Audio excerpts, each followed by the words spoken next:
राधे राधे कृष्ण कन्हैया, गोपाल प्यारो मुरली बजैया। जय श्री राधे। जय।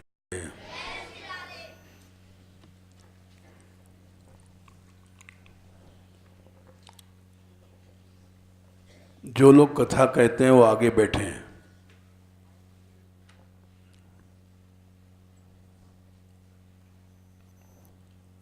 आगे आ जाओ, सीखो। श्री जी नहीं है, लिखो जो हम बताते हैं। इसकी कथा गोविंद देव जी में भाई और 33 कथाएं आई एक साथ। इतना आज तक कभी नहीं हुआ। और विदेशों से बहुत कथाएं आई हैं। सब लोग यही कहते रहे कि ऐसी कथा हमने जीवन में कभी नहीं सुनी। तो हमने सोचा मान मंदिर का हर आदमी ऐसी कथा सीख जाए। तो उसका रहस्य बता रहे हैं।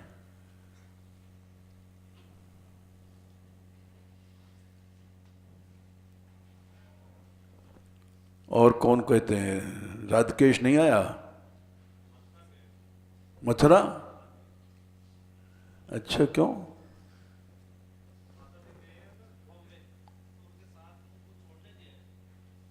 अरे चलो, तुम देख लो, तुम बता देना।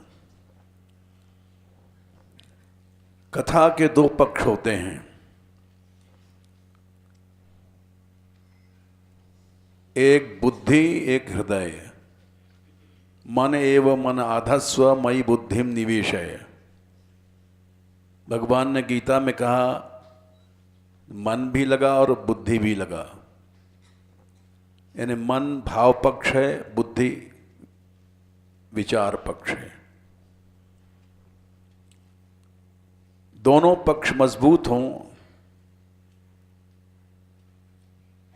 तो उस कथा का बड़ा वजन बढ़ जाता है। और एक पक्ष दुर्बल रहा। और आगे आ जा महेश।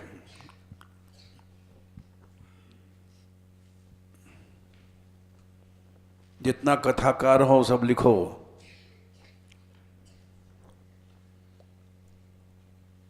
तो भाव पक्ष और विचार पक्ष। जैसे एक रथ के दो पहिए होते हैं,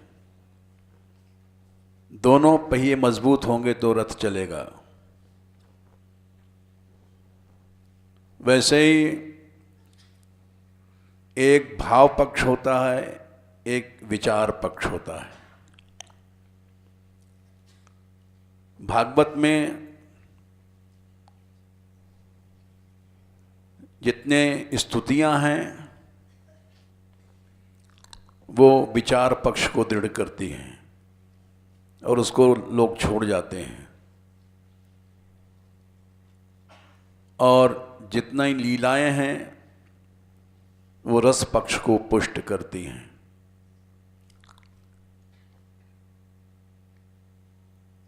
एक उदाहरण देते हैं। विचार पक्ष माने क्या? सिद्धांत।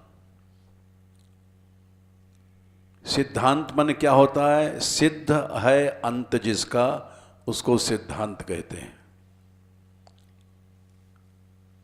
यानी वो बात बदल नहीं सकती। सिद्ध है, अकाट्य है, उसी को सिद्धांत भी कहते हैं, राधांत भी कहते हैं संस्कृत में। राध संसिद्धौ धातु से राध शब्द बनता है। चाहे सिद्धांत कह लो चाहे राधांत कह लो, एक ही बात है। सिद्धांत क्या? उदाहरण देते हैं। जैसे जो लोग साइंस पढ़ते हैं वो फार्मूला पहले रटते हैं, फार्मूला बदलते नहीं है कभी भी।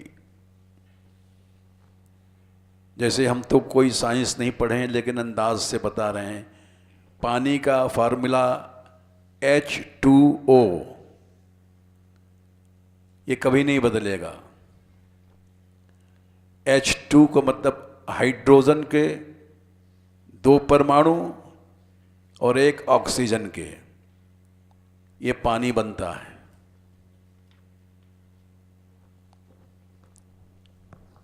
इसमें एक बहुत बड़ा रहस्य छपा हुआ है, जो जैसे पुराणों में आता है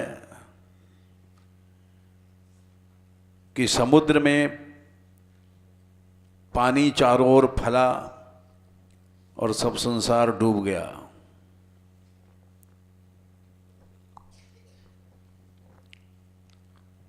तो ये प्रश्न आता है कि आकाश में तो कहीं पानी है ही नहीं है, और श्लोक आते हैं कि ब्रह्मा जी गिर पड़े पानी में और भगवान ने उनको उठाया।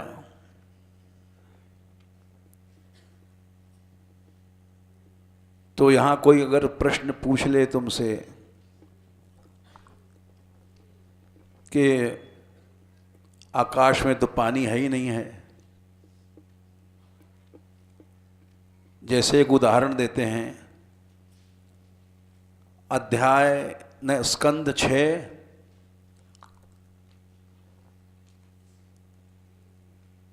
अध्याय 9 गद्य स्तुति में 24, 6-9-24, एगोर बिंदात पतितस्ततार, कमल से ब्रह्मा जी उस पानी में गिरे और फिर पार चले गए, ये भगवान की सहायता से। तो कोई अगर पूछे कि आकाश में पानी है ही नहीं है, वहां कहाँ समुद्र है, तो इसका क्या उत्तर दोगे? आकाश में पानी है लेकिन वो परमाणु रूप पानी है, H2O, ये फार्मूला लग जाएगा। ये कहीं भी हैगा, ये गैस हैं H2O, वो सब पानी है, सूक्ष्म पानी है।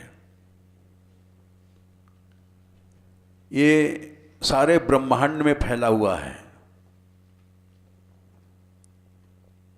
इसलिए ये कथाएं सही हैं कि ब्रह्मा जी पानी में गिरे और समुद्र में भगवान ने उनको उठाया। तो ये उदाहरण दिया। सिद्धांत कभी बदलते नहीं हैं, ये भौतिक सिद्धांत है H2O को। इसी तरह से और आगे चलो तो परमाणु रूप जो पानी है वो और सूक्ष्म हो जाता है।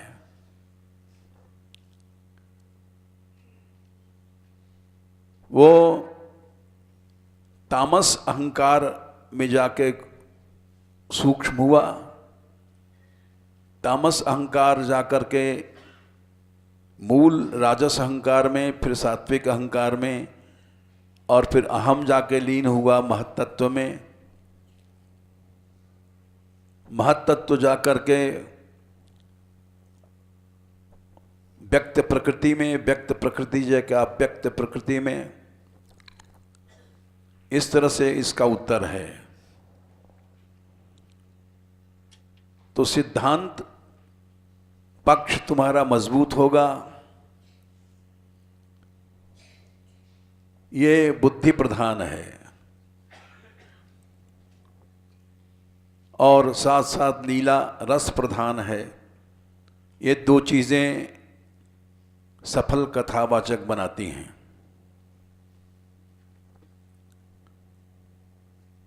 और केवल रसिया गा दिया, जैसे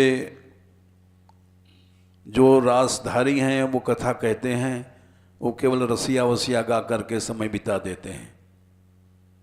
सिद्धांत पक्ष उनका कमज़ोर रहता है और कभी भी वो सफल नहीं हो सकते। तो सिद्धांत पक्ष में मजबूत होना चाहिए, वो कभी बदलता नहीं है और उसी से जीव का कल्याण होता है। सिद्धांत पक्ष क्या है, लिखो। नंबर 1 श्रद्धा, आदौ श्रद्धा। नंबर 2 साधु संग।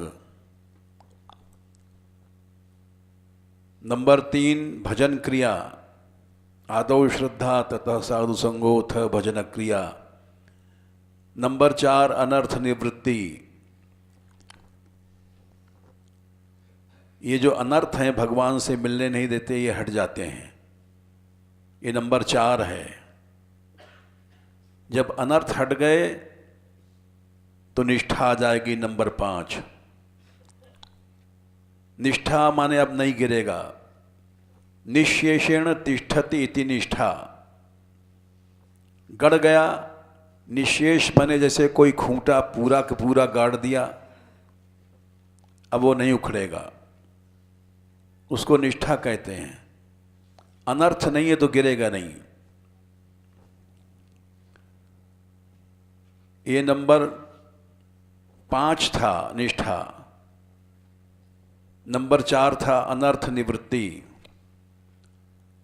निष्ठा के बाद 6वां नंबर है श्रद्धा का। श्रद्धा जब हो गई तो इसके माने कि वो भगवान की ओर बहुत तेजी से बढ़ रहा है। रुचि रुचि भूल गए, निष्ठा के बाद रुचि। अच्छा किया टोक दिया, हम ढूंढ रहे थे एक प्रमाण, इसलिए हमारा ध्यान चला गया।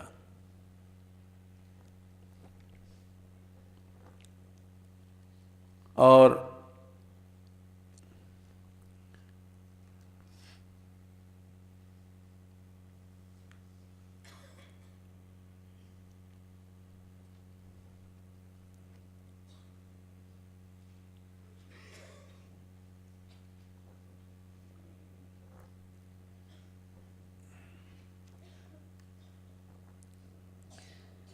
रुचि का उदाहरण देखो। 4था स्कंद 21वां अध्याय, यत्पाद सेवाभिरुचिस तपस्विनाम अशेष जन्मोपचितम बलम धिया। संख्या क्या है? 31। ये रुचि आ गई, ये 6वां है। रुचि के बाद सब मल जल गए, बचे खुचे भी जो मल हैं। रुचि रुचि कब आई? जब निष्ठा हो गई।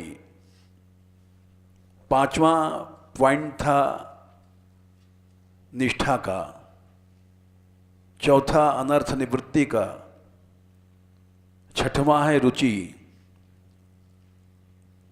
रुचि माने अब भोगों में उसकी रुचि नहीं रही। लड्डू रख दो, पेड़े रख दो, कुछ नहीं खाएगा। तो ये 6वां पॉइंट था। रुचि जब हो गई सच्ची भगवान में तो 7वां है आसक्ति।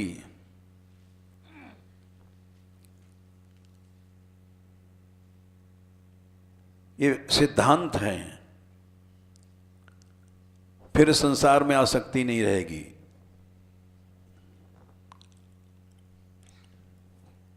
और आसक्ति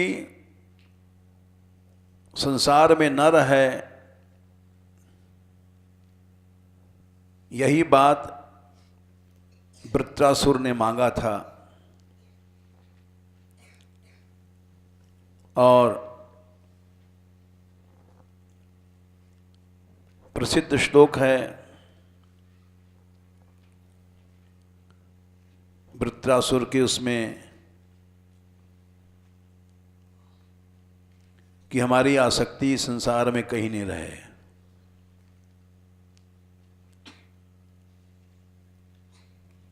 ममोत्तमश्लेक जनेश सख्यम, संख्या बताओ, 6, 11, 27।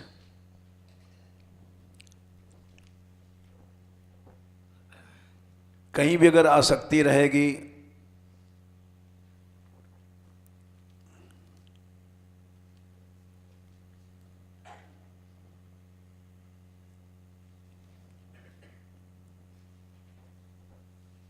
इस श्लोक को समझो।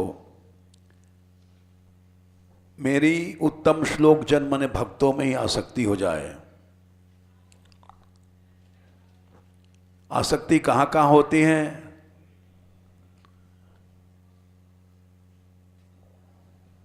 श्लोक पढ़ो। ममोत्तम श्लोक जनेश सुख्यम संसार चक्रे भ्रमतः स्वकर्म भी।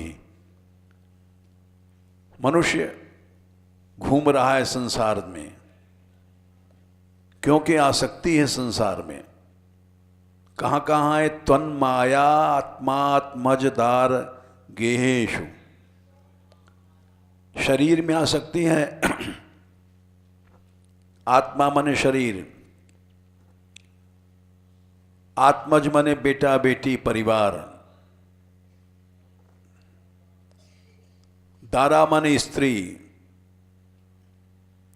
स्त्री या पति जहां मनुष्य मैथुन करता है। गे माने घर, संपत्ति वगैरह आ गई। इसमें आसक्ति न नात भूयात। कहीं भी अगर आसक्ति रह जाएगी तो फिर तुम संसार में घूमोगे। चाहे स्त्री है, चाहे पुत्र है, चाहे परिवार है, आसक्ति है तो संसार चक्रे भ्रमत घूमते रहोगे। इसीलिए आसक्ति 7वां पॉइंट है।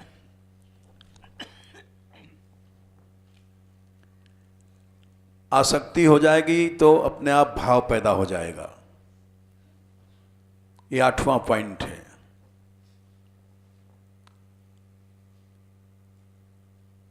भाव हो जाएगा तो अपने आप फिर 9वां पॉइंट है प्रेम।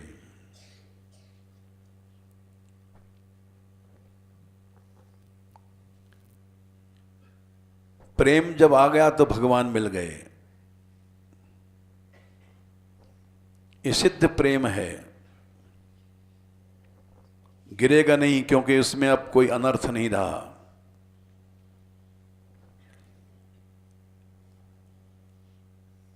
ये अनर्थ ही मनुष्य को गिराते हैं। जैसे इसी को कषाय कहते हैं।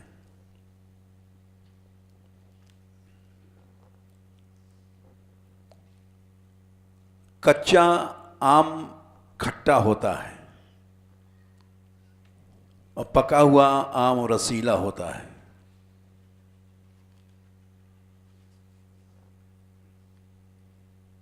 तो कच्चा आम यानी अंतःकरण में जो कच्चापन है वो कषाय उत्पन्न करता है।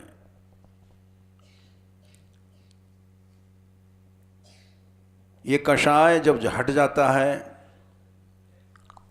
सबसे बड़ा कषाय है काम। 4, 22, 20 रतिर्दुरापा विद्नोति नैष्ठिकी कामम कषायम मलमंतरात्मना। ये सबसे बड़ा मल है, भोग। इसीलिए महाप्रभु जी स्त्री का नाम भी नहीं लेते थे, स्त्री दर्शन भी नहीं करते थे। चैतन्य महाप्रभु प्रकृति कहते थे, क्योंकि सबसे बड़ा कषाय ही है।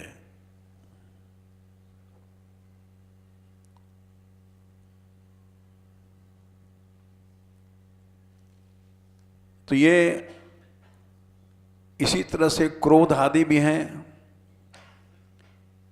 ये सब अनर्थ हैं। काम है, क्रोध है, 6 डाकू हैं। दस्यून पुरा शरण विजित्य लुम्पतो, प्रहलाद जी ने कहा है, ये 6 डाकू हैं जो हर समय जीव को लूट रहे हैं। कैसे लूट रहे हैं? चित्त की चेतना को छीन लेते हैं।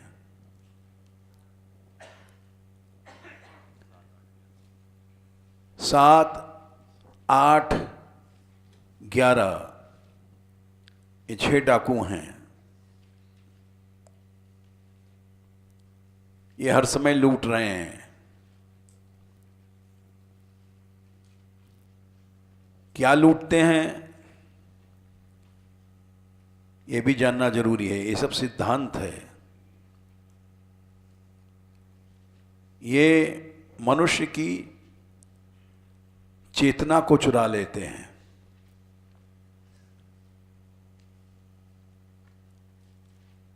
चेतना क्या है? आत्मा का प्रकाश।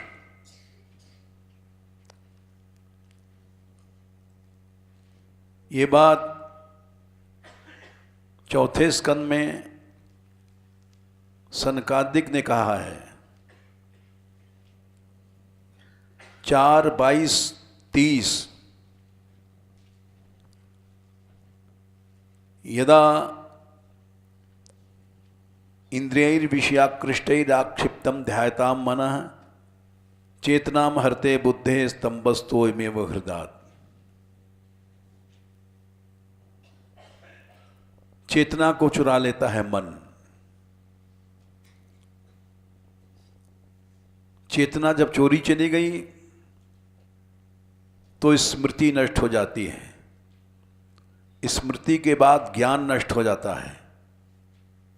इसी श्लोक में है। लिखते चलो, क्योंकि हम बस थोड़े में बहुत कुछ कहना चाहते हैं।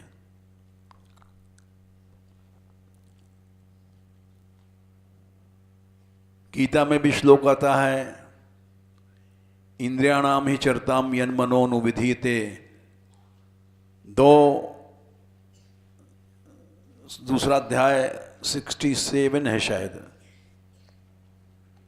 मन बुद्धि के चेतना को हर लेता है, बुद्धि को हर लेता है। तदस्य हरति प्रज्ञाम वायुर्नावम इवाम भसी। जैसे तूफान आया और नाव में पानी भर गया, नाव डूब गई।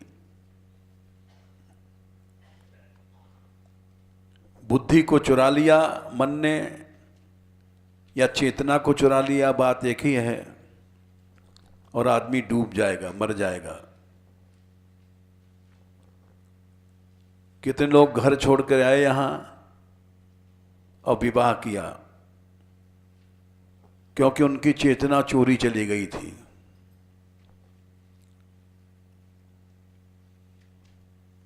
उसका सर्वनाश हो जाता है। भ्रश्यत तदुष्पितिश्चित्तम, इस बात को यहां अपने आप पढ़ लेना। 4:22। हाँ, और इसका ज़्यादा विस्तार पढ़ना है तो हम पॉइंट बता देते हैं। 11वें स्कंद में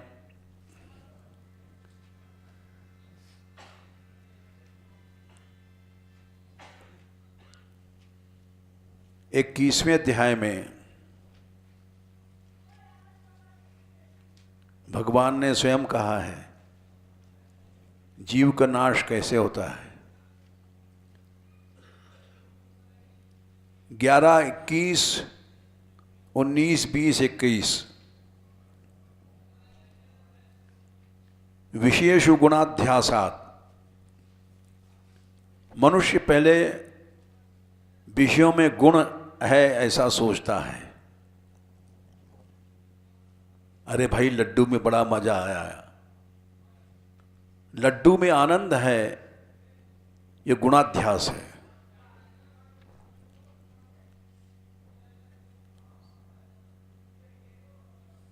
स्त्री के शरीर में आनंद है, ये गुणाध्यास है। इसकी आंख अच्छी है, इसके गाल अच्छे हैं, इसके अंग अच्छे हैं, ये गुणाध्यास है। ये गोरी है, ये आदमी गोरा है, ये गुणाध्यास है। ये सुंदर है, ये बड़ी सुंदरी है, ये गुणाध्यास है। वहीं से मनुष्य गलती करता है, गुणाध्यास कर लेता है। ये देखो, ये बात भागवत में भी कही गई, 4, 22 और 32। मनुष्य अध्यस्य प्रियस्त्वम, गुणाध्यास से वो चीज ही प्यारी लगती हैं।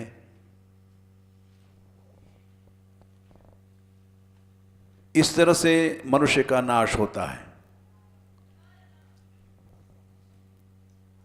ये गुणाध्यास नष्ट हो जाए, इसलिए भगवान ने गीता में कहा 13/7 में दुख दोषानुदर्शनम, दोष देखो। कोई सुंदर पुरुष है, सुंदर स्त्री है, सुंदर आंख है, तुरंत सोचो ये क्या हगेगी, ये क्या मूतेगी, मलाई तो निकलेगा। गोरा रूप है लेकिन इसके शरीर से निकलेगा क्या। इस तरह से दोष देखोगे तो गुणाध्यास मिट जाएगा।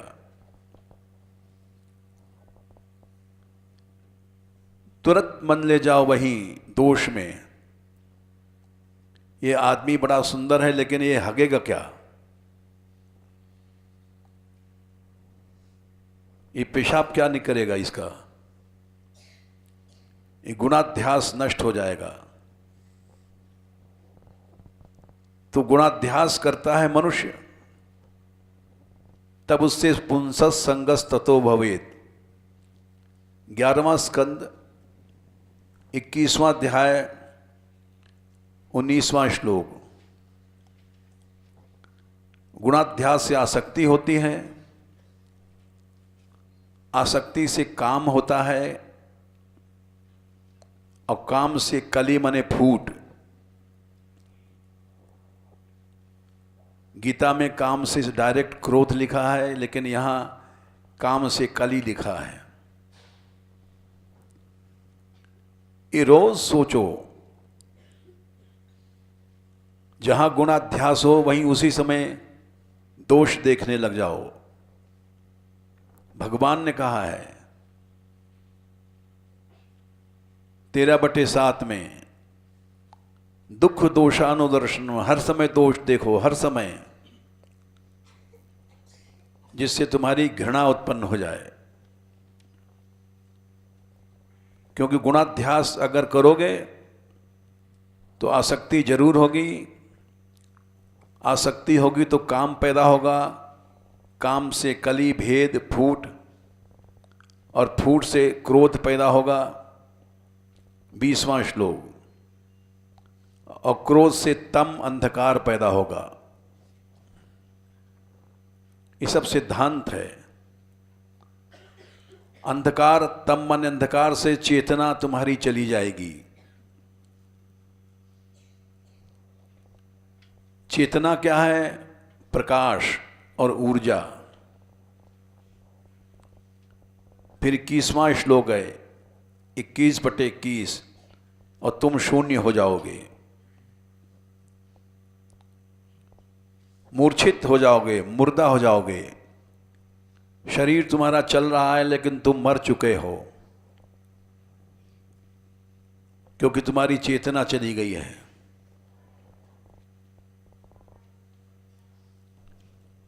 मूर्छित हो गया, मर गया। विषयाभिनिवेश हो जाएगा और न अपने आप को जान पाओगे न कुछ दूसरी चीज। वृक्ष की तरह व्यर्थ में धोंकनी की तरह सांस चल रही है। ये सब श्लोक पढ़ लेना,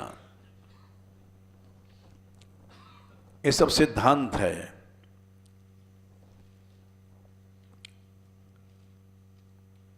देखो, एक सूत्र हम बताते हैं तुमको। जब हम पढ़ते थे तो तमाम कालिदास के ग्रंथों को, ये कौन छंद है, वसंत तिलका है, शिखरणी है, अनुष्टुप है, को 50 श्लोक हैं और उनका लक्षण कौन रटे। बड़ा कठिन है। साहित्य में एक पेपर होता है, उसमें लोग फेल हो जाते हैं कि जैसे वसंत तिलका है, शिखरणी है, इसका लक्षण होता है कै नगण, कै झगण, कै तगण, कै मगण। ये सब लोग रटते हैं, रट नहीं पाते। हमने एक सूत्र बनाया था, जमाता राज सलगम। हाँ, जमाता राज भान सलगम। ये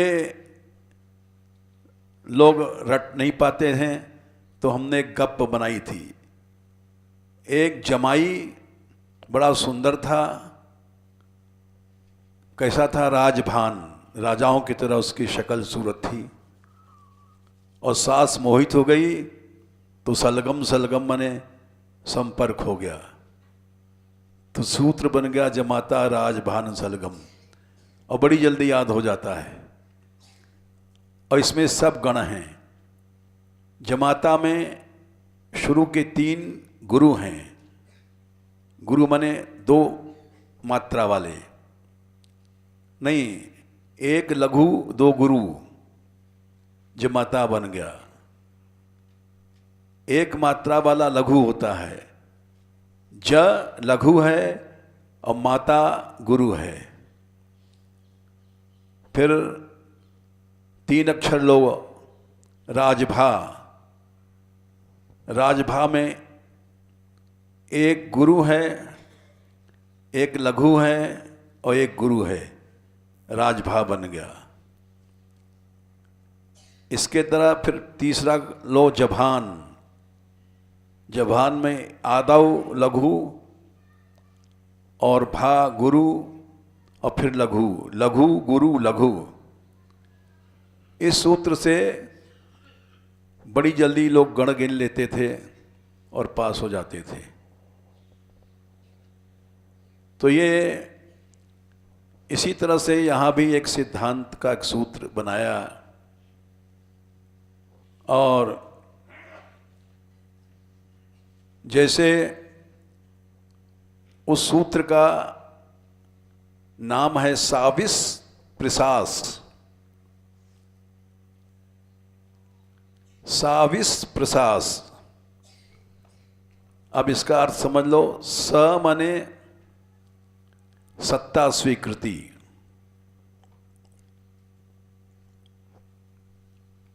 हमने भोगों की सत्ता माना है,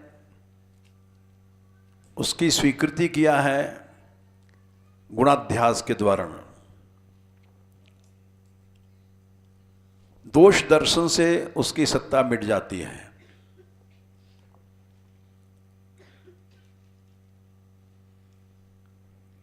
जब सत्ता स्वीकृत हो गई तो दूसरा है अस्तित्वाभास। जिसकी सत्ता हमने माना है उसी का अस्तित्व दिखाई पड़ेगा। जैसे पैसा, पैसा की सत्ता हमने मान लिया है, हर कथावाचक पैसे के लिए घूम रहा है, क्योंकि पैसे का ही अस्तित्व उसको दिखाई पड़ेगा। हमने भोगों में सत्ता मान रखा है तो हर स्त्री हमको भोग रूपिणी दिखाई पड़ेगी। जिसकी सत्ता मानते हो उसी का अस्तित्व दिखाई पड़ेगा। इसलिए वेदांत में ब्रह्म सत्यम जगन मिथ्या सबसे पहले यह रटाया जाता है, ये सब संसार मिथ्या है, ब्रह्म ही सत्य है। तो सत्या स्वीकृति नंबर 1, अस्तित्वाभास नंबर 2,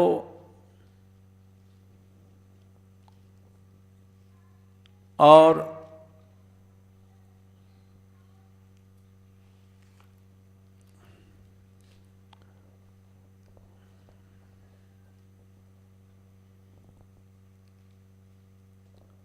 विश्वास,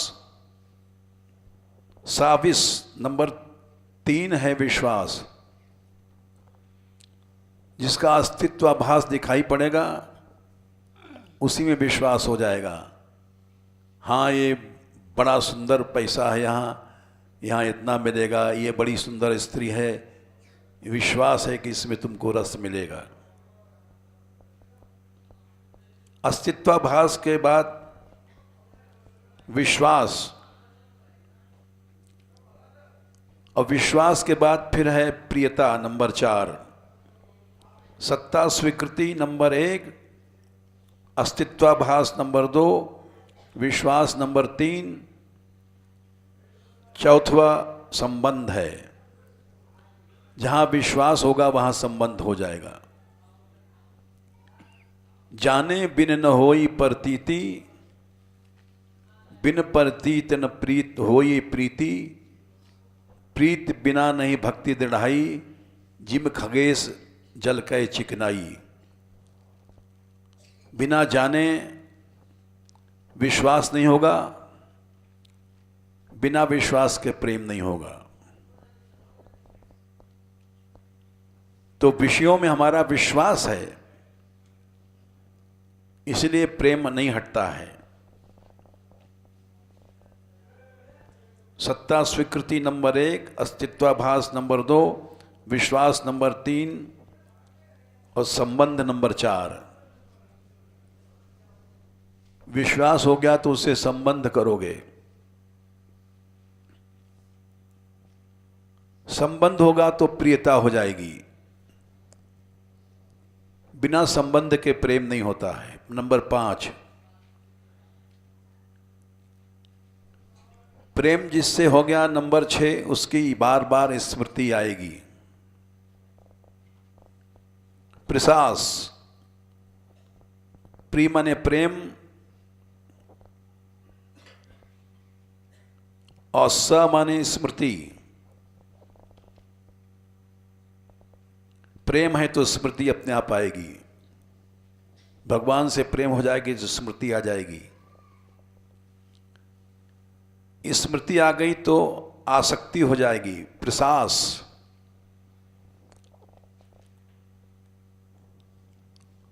आसक्ति है तो सुख दुख की प्रतीति हो जाएगी, संस्कार बन गया। ये 8 सूत्र हैं। संस्कार कैसे बनता है? संस्कार इसलिए बना कि उसमें हमने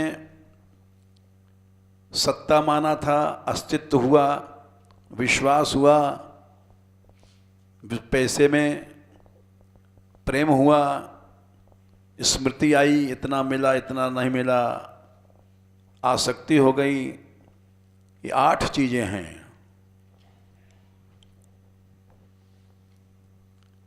अब ये जहां पर भी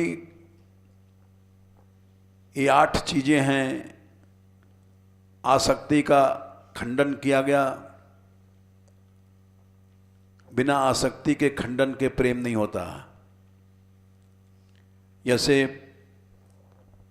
पहले स्कंद में यत्रानुरक्ता सहसई विधीरा, ये श्लोक आता है कि भगवान से अगर प्रेम हुआ तो निश्चित है 1:18-22 देह आदि में उसकी आसक्ति नहीं रहेगी। आदि माने स्त्री, पुत्र, परिवार, कुटुंब, इंद्रियां, इसमें आसक्ति हट जाएगी। अभी हमारी आसक्ति नहीं हटी है तो हमारा प्रेम नहीं है भगवान में। यत्रानुरक्ता सहसई विधीरा व्यपोह देहादिषु संग मूढ़म, यही बात भगवान ने गीता में कहा कि आसक्ति काटने के बाद फिर घर से निकलो।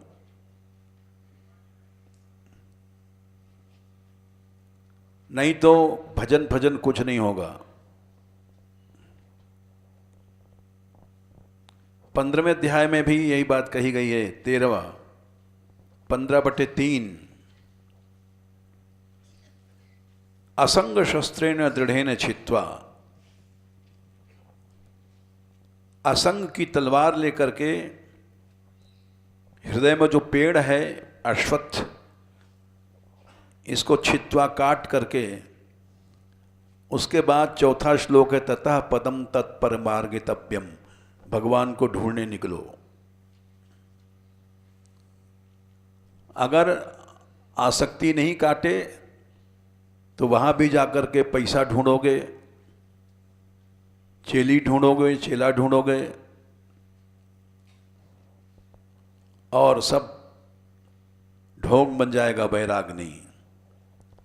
इसलिए असंग शस्त्रेण दृढ़ेन छित्वा, तब ढूंढने जाओ और उस पद को ढूंढो जहां फिर लौटते नहीं हैं। वो कैसे मिलेगा? तमेव चाद्यम पुरुषम प्रपद्ये यत प्रवृत्ति प्रसिता पुराणी।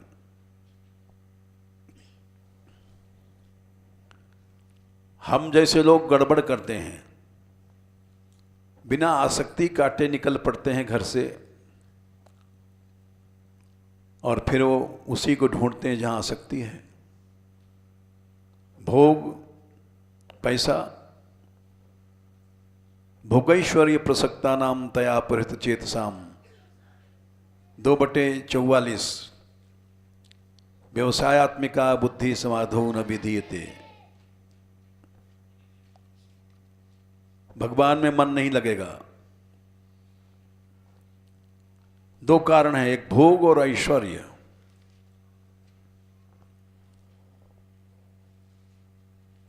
तो जब आसक्ति नहीं काटेंगे, आसक्ति ऐश्वर्य में, आसक्ति भोग में, तो वहां भी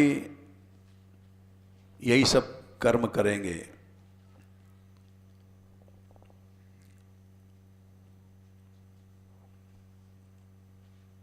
तो इसलिए ये सूत्र दिमाग में रखो और फिर कथा कहो। उसके बाद रस कहोगे तो एक वजन पड़ेगा समाज पर और कल्याण होगा। रस तब बनेगा जब सिद्धांत पक्का होगा। जैसे भगवान की रास लीला है, ये रसमय लीला है, प्राण है भागवत का।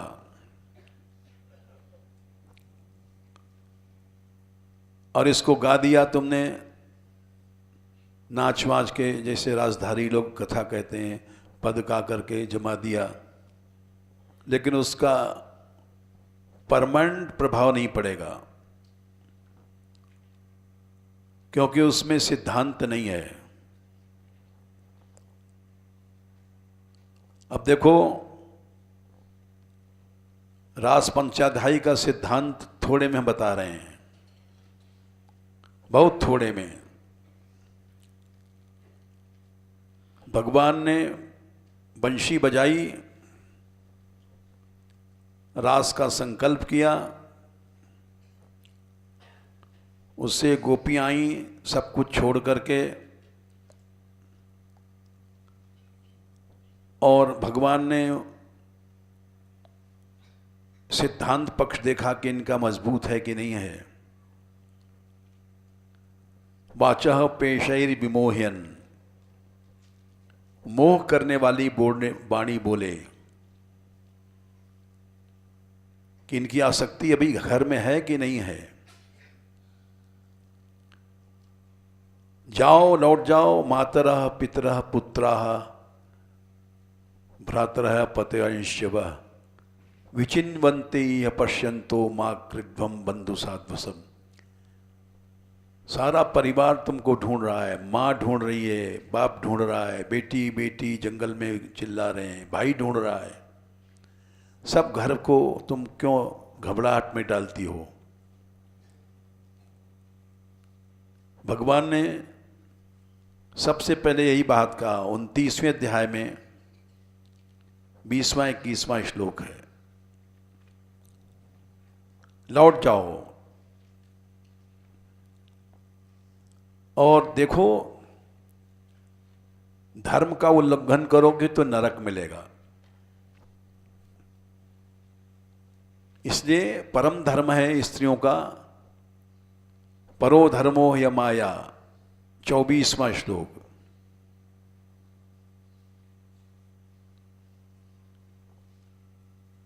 और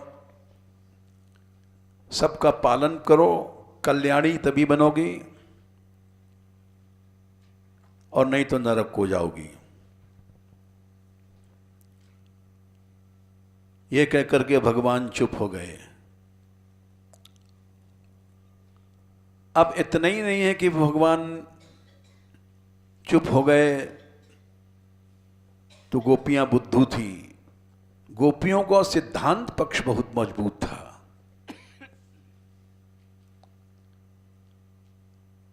गोपियों ने उत्तर दिया, और इसी उत्तर में गीता छिपी हुई है। गीता का जन्म है यहां, गोपियों को संवाद। प्रेष्ठम प्रियतरमिव प्रतिभाषणान मानम, उल्टी बात बोल रहे हैं। तो गोपियों ने कहा, 31वें श्लोक से बोलना शुरू किया है गोपियों ने। भगवान के वाणी को काट डाला।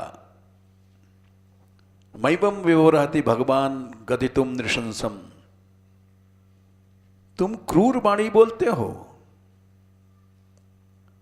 हम लोग ऐसे नहीं हैं केवल पति और मां बाप छोड़े, संतज्य सर्व विषयांश, ये है सिद्धांत। विषयों के त्याग के बाद ही,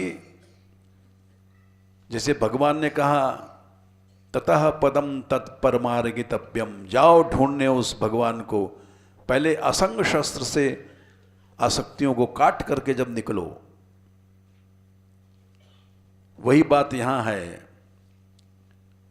गोपियां कह रही हैं, संत्यज्य सर्व विषयांश,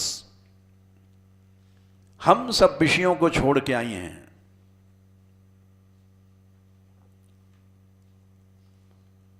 भक्ता भजस्व दुर्वग्रहमा त्यजास्मान, हम तुम्हारी भक्त हैं, तुम हमारा भजन करो। ये कौन कह सकता है? जो ठोस है, जो ऐसा अभ्यास है, जो पैसा चाहता है, वो कैसा कैसे कहेगा? वो कहेगा तो उसमें ताकत नहीं रहेगी। कथा सारस ततोगतः, सारहीन कथा कहेगा। कारित कणलोभेन, ऐसा अभ्यास नहीं बनना चाहिए, इससे कल्याण नहीं होगा। अभ्यास वही है जो ठोस है। संत्यज्य सर्व विषयांस्तव पाद मूलम, हमारा भजन करो। और बोले जो तुमने कहा पति, तो यत पत्य पत्य सूर्यदाम अनुवृत्ति रंग स्त्रीणाम स्वधर्म, तुमने स्त्रियों का धर्म बताया हमको, लेकिन ये बात तुम्हारे ऊपर ही लागू हुई। अस्तेवम उपदेश पदे त्वयीशे,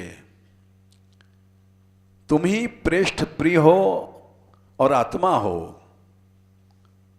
पति आत्मा नहीं हो सकता, पति प्रेष्ठ नहीं हो सकता, उसमें अनर्थ भरे पड़े हैं। कभी नाराज हो जाएगा, कभी रूठेगा, मटकेगा, चटकेगा, पति कैसे प्यारा हो जाएगा? क्योंकि आत्मा नहीं है, आत्मा तो तुम ही हो। ये सिद्धांत पक्ष है। गोपियां जानती हैं कि अनंत जीवों का आत्मा कृष्ण ही है, ऐसे नहीं कि चटक मटक के चली आई हैं। उनका सिद्धांत पक्ष कितना मजबूत है यह भी सोचना चाहिए। विषयों को बिल्कुल छोड़ दिया है। और उन्होंने अभी कहा तुम जो उपदेश दे रहे हो वो मूर्ख स्त्रियां मानेंगी। कुर्वन्ति हि त्वयि रतिम कुशला स्वात्मन, 33वां श्लोक। कुशल स्त्रियां तुम आत्मा हो, तुम में प्रेम करती हैं। ये बेटा बेटी स्त्री परिवार ये तो कष्ट देने वाला है। पति सुताधिवीर आर्तिदहि किम, तो हमको दुख में भेजना चाहते हो, भोगों में भेजना चाहते हो। जैसे स्त्री पुरुष संसार में प्रेम करते हैं उसमें फंसाते हो। गीता का मूल है कि सब कुछ छोड़ करके सर्वधर्मान परित्यज्य मामेकम शरणं व्रज, यहीं से सीखा है कृष्ण ने। न कोई पति है, न माता है, न पिता है, ये सब प्रेम झूठे हैं, कष्ट देने वाले हैं। इसलिए तन्नः प्रसीद, तुम परमेश्वर हो, मास वंशिन्द्या, हमारी आशाओं को मत तोड़ो। इसका कोई उत्तर नहीं था भगवान के पास।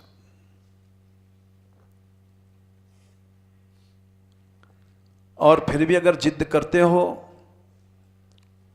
तो देखो, चित्तम सुखेन भवता अपहृतम, हमारा तुमने चित्त छीन लिया है, यानी हमारी चेतना तुमने छीन लिया। जैसे अभी हमने प्रमाण बताया, विषय क्या करते हैं, चेतना को चुरा लेते हैं। चेतना रहित आदमी मृत्यु हो जाता है, मुर्दा हो जाता है। वैसे ही हम अब क्या करेंगे जा करके? पादौ पदम न चलतस्त पाद मूलाद, हमारे हाथ पांव चल ही नहीं रहे हैं, हम घर जाके क्या करेंगी? बोले अच्छा, बोले हाँ, हमारी चेतना तुमने, चित्त मने चेतना,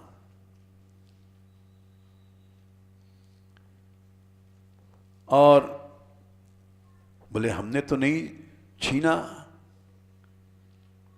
बोले तुमने तो महाशक्ति लक्ष्मी की भी चेतना छीन लिया है। यरम्बुजाक्षतोपादतलम रमाया दत्तक्षणम गोजिदरण्य जनप्रियस्य, और तुम उस प्रेम में ऐसे बंध गए हो कि वनवासियों से ऐसा प्रेम करते हो कि लक्ष्मी तक को भूल गए हो। तुम स्वयं इतने प्रेम के बंधन में हो, तुम स्वयं बंधन में हो। तुमने स्वयं लक्ष्मी तक को छोड़ रखा है। दत्तक क्षणम क्वचिद, कभी कभी उसको समय मिलता है। अरण्य जन, वन में रहने वालों से प्रेम है तुम्हारा।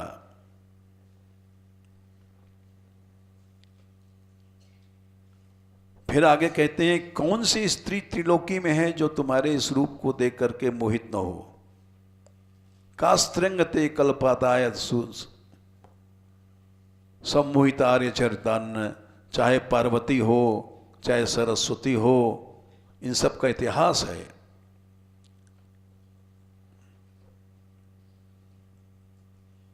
तो इस तरह से सिद्धांत पक्ष से कथा में वजन आता है।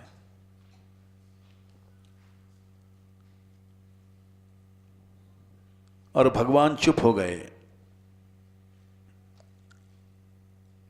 क्योंकि उनका उस सिद्धांत, राद्धांत माने वो काटी नहीं जा सकती। सिद्धांत जो कटता नहीं है वो सिद्धांत है, अंतिम सत्य। सिद्धांत क्या है? अंतिम सत्य। राद्धांत सिद्धांत कहते हैं अंतिम सत्य को, उसके आगे कुछ नहीं है। आज हम लोगों का भगवान में प्रेम नहीं है क्योंकि अंतिम सत्य पर हम नहीं पहुंचे हैं। साधु बन गए लेकिन डड्डू पेड़ा के लिए दौड़ते हैं, इंद्रियों के लिए दौड़ते हैं, आसक्तियां हैं। पैसा ही भगवान है ये हम लोग नहीं अभी छोड़ पाए। पैसा हाथ में आता है, चिपक जाता है, कभी छूटता नहीं। केवल भाषण देते हैं, हृदय में वासनाएं हैं, लोभ हैं, इसलिए कभी भी भगवान का प्रेम नहीं आ सकता, क्योंकि अनर्थ अभी जमा है। जब तक अनर्थ हैं तब तक ब्रह्मा भी हो जाएगा तो भी कुछ नहीं कर पाएगा। अनर्थ जीव को गिरा देते हैं और निष्ठा तक नहीं पहुंचने देते। जब निष्ठा तक नहीं पहुंचे तो श्रद्धा वद्धा तो बहुत दूर है, रुचि बहुत दूर है।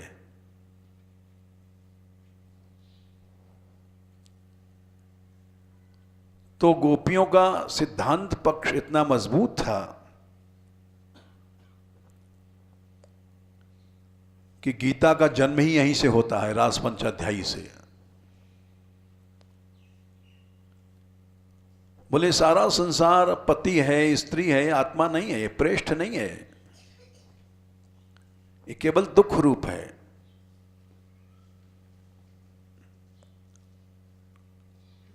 कुशल स्त्रियां कभी भी प्रेम नहीं करेंगी।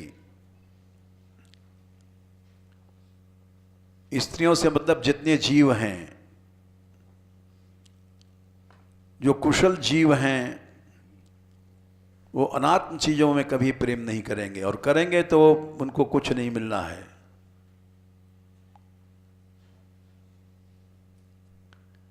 वृत्रासुर की चतुर्श्लोकी के में सबसे महत्वपूर्ण यही श्लोक है, ममोत्तम श्लोक जनेषु सख्यम संसार चक्रे भ्रमतः स्वकर्मसु त्वन्मायात्मात्मज दारगेहेश्वासक्त चित्तस्य ननाथ भूयात्।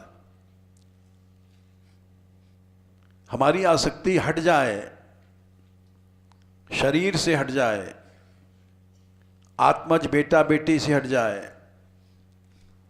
दारा स्त्री से हट जाए, घर माने परिवार से हट जाए, बस हम यही मांगते हैं।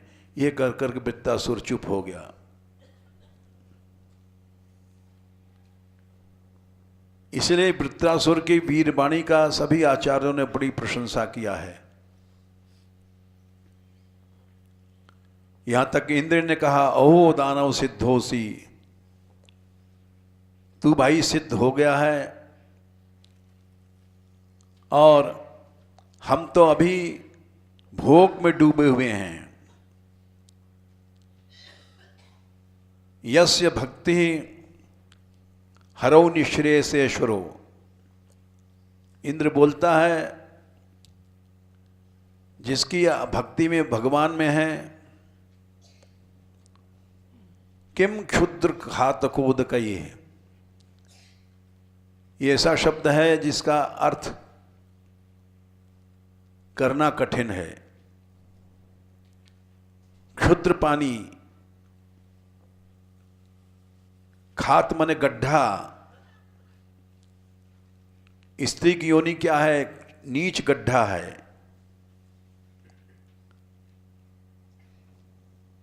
और उसका पानी क्या? सूरतवारी, भोग।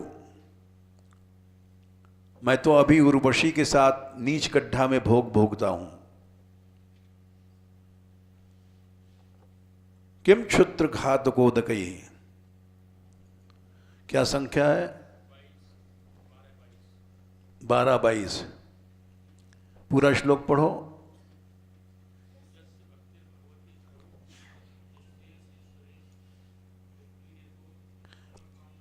किम क्षुद्र घातकोदकई, जो अमृत समुद्र में घूम रहा है वे एक नीच गड्ढे के पानी में क्यों घूमेगा?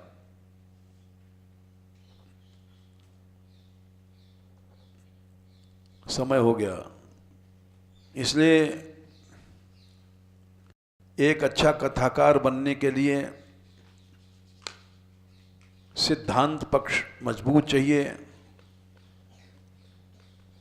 और उसके बाद रस या लीला पक्ष। ये हमने इसलिए कहा कि सिर्फ गोविंद देव जी कथाओं में से 33 कथाएं तो भारतवर्ष से आई हैं और विदेशों की अभी नहीं गिनती है। अरब कंट्री से, कनाडा से, जाने कहाँ कहाँ से कथाएं आई हैं। अब एक ही बोलने वाली है।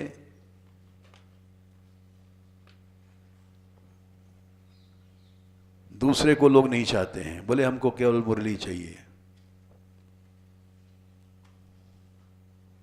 तो इसलिए हमने कहा कि जितने बोलने वाले हैं सब ध्यान दें। सिद्धांत पक्ष मजबूत रहेगा तो कथा में वजन आएगा, लेकिन सिद्धांत मजबूत पक्ष तब रहेगा जब तुम्हारा हृदय मजबूत होगा। हृदय में तो विचार है कि कितना नोट चढ़ा, तो फिर वो थोथा मामला है। जय श्री राधे।